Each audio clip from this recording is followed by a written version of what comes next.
everyone. Let's put some energy into our January with some wake up, shake up bows on Allegro. Hi, I'm Edward, and this is a 5-minute violin with Edward's Violin Studio. Welcome, welcome. Glad you're here. You know, Allegro is a popular piece in the Suzuki literature, and there's just so many practice points in it that apply to other pieces. So I'm excited you're here to practice a little bit. What we're going to do is go over each of those points, and then we'll play through it together a couple of times. So Allegro, that means, what do you think? Most people would say fast.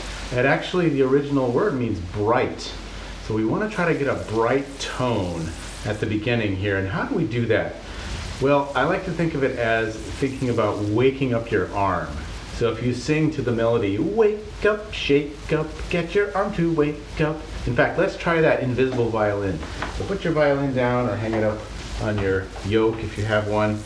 And let's just try practicing invisible violin. Love the invisible violin because it helps the body really learn and observe what we're doing with emotion. Okay, so here's Allegro. Wake up, shake up, get your arm to wake up. Yes, and that's the energy level that we need to really play this piece brightly. Notice that it's not wake up, shake up, and sawing across like this, because that will make the bow go crazy. So you can just practice this kind of opening the gate motion, feeling the opening the gate here at your elbow, and just moving easily from your forearm. That ease of motion is what we're going after, really in all violin playing, but especially here in these bright, Baroque sounding pieces. So let's try that on the open E string now. Just place your bow somewhere around the middle. It doesn't have to be exact, but let's just see if we can get this ease of motion and energy with a clear stop. Okay, so this might be a good place also to talk about staccato. There are dots over these notes, but you should interpret that as being like a bell, a little. You could even draw a little symbol of a bell in your music. So not short. We don't want that kind of staccato. We want stopped with a ring. Okay, so practice that just with me on the E string once. Just let the bow stop. Just let your arm stop in between each one. So not. Okay, and also not, don't crush the sound, don't push too hard. So we're just gonna really easily bright sound. Okay, you don't have to use too much bow. If you use too much bow, you diffuse the energy and it's hard to control. So just use the middle third of the bow, or maybe the upper half, wherever you're most comfortable. And if you're on a screen or you'll be able to watch yourself in a mirror, you can also check to whether your bow is doing anything funny, okay? Because that will really interrupt your sound if you notice when your bow is sliding around. So just see if you can get good contact. And they're not all going to be perfect. Let's see if you can get 10 of those in a row. And you can do this on your other strings as well. So then, after we have that on the open string, then we can add the fingers in.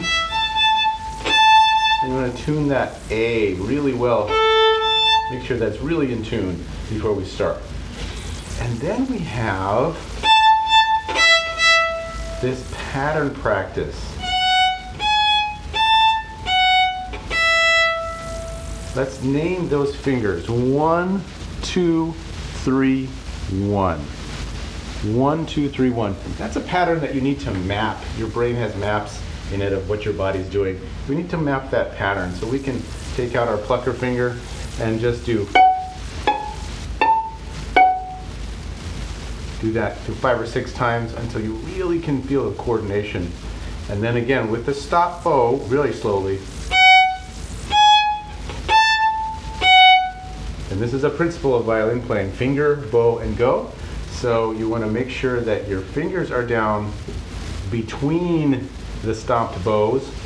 Okay, and one way to practice that is just do a pepperoni pizza on each one.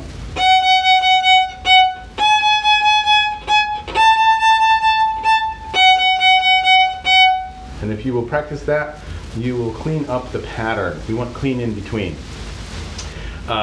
Clean in between, like flossing your teeth, right? You don't want junk in there when you go to the dentist. They go, oh, you haven't been flossing.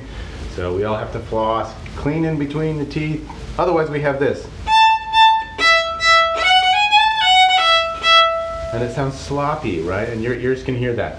So let's make sure that you practice these patterns very slowly so that you get the finger combination just the way you want it. And that your fingers are going down coordinated with the bow. Okay, the second pattern that you want to practice is 1A, 1, 2A. 1A, 1, 2A. And that sounds like this.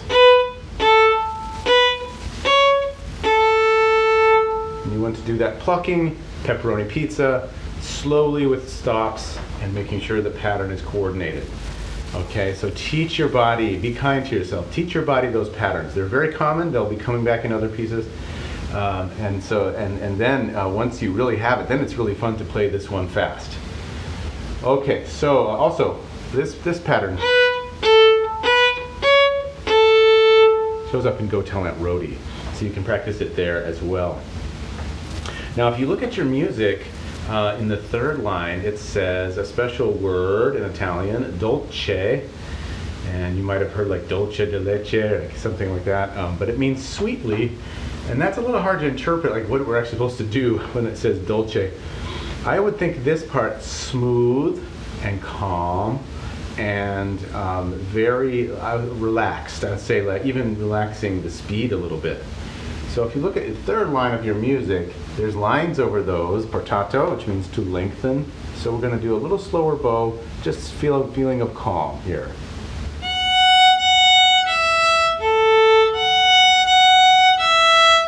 Nice and easy. There's the pattern again. Did you notice that? 1, 2, 3, 1.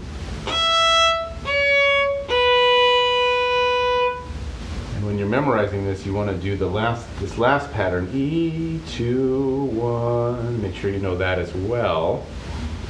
And after that, we have a bow lift. And then we get to play the melody again. So that's one practice point in this piece, is to make sure you know where the bow lifts are. You know that whenever there's a down bow marking, following another down bow. So we have lift, or here at the end of the third line, lift. I also like to do a big breath there at the end of the third line. So you can write your little comma, apostrophe, or whatever you use for a bow lift, okay? And that's good to practice that as well. Remember, for bow lifts, we don't want to lift and crash down. So you want to practice lifting and placing so you can get that down bow to come back.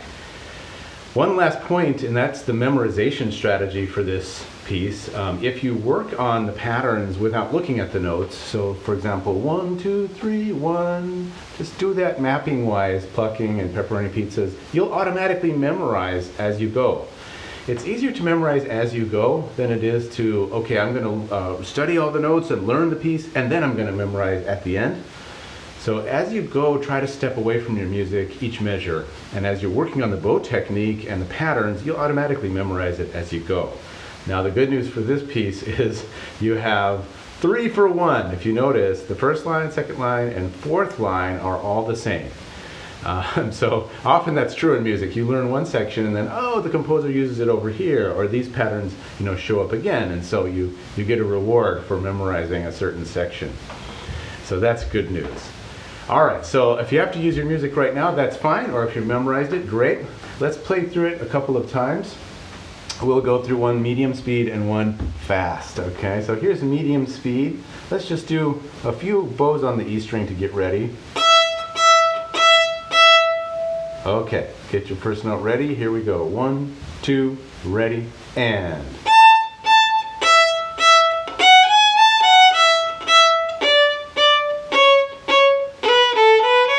And lift.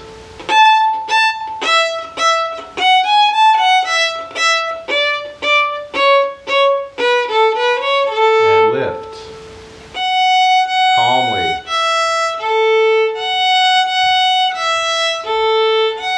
Breathe.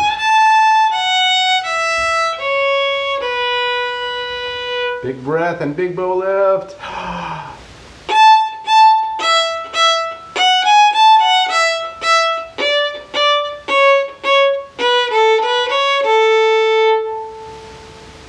Okay, now let's try it up to tempo. If you can't play it this fast yet, no worries, you'll get there. Just see if you can follow along. Here we go. We're going to go 1, 2, 3, 4. Ready and ready, go.